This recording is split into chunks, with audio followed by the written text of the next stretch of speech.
NASCAR came back this past weekend without fans, running the Real Heroes 400 on Sunday at an empty Darlington Raceway.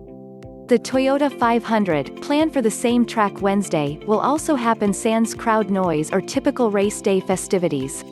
So, when does the sport expect to allow its stands to be filled again? It's a complex question given the fluid circumstances of the coronavirus pandemic, and one NASCAR itself doesn't have a clear answer for at the moment.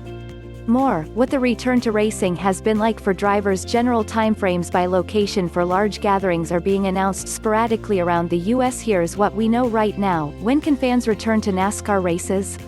While full-scale large public gatherings seem far off in most U.S. places, the outdoor nature of tracks works in NASCAR's favor.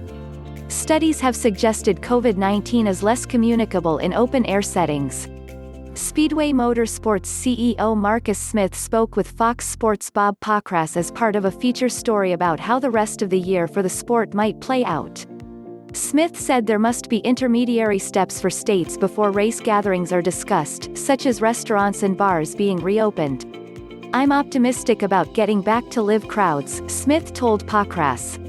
"We're seeing slow steps towards that right now.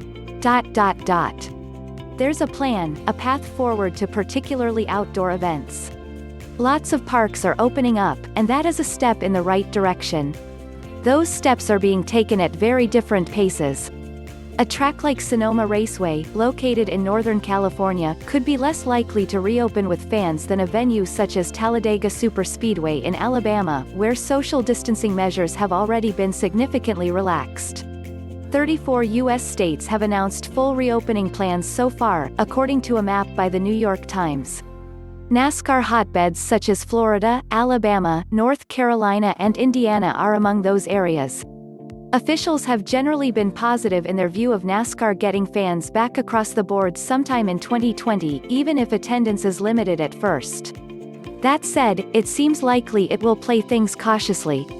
"We've not heard a no way for the rest of the year," NASCAR Executive Vice President Steve O'Donnell said last week about his conversations with state governments. How has the absence of fans impacted drivers? After the Real Heroes 400, several drivers talked about it being weird to mentally prepare for a race without the energy of screaming fans.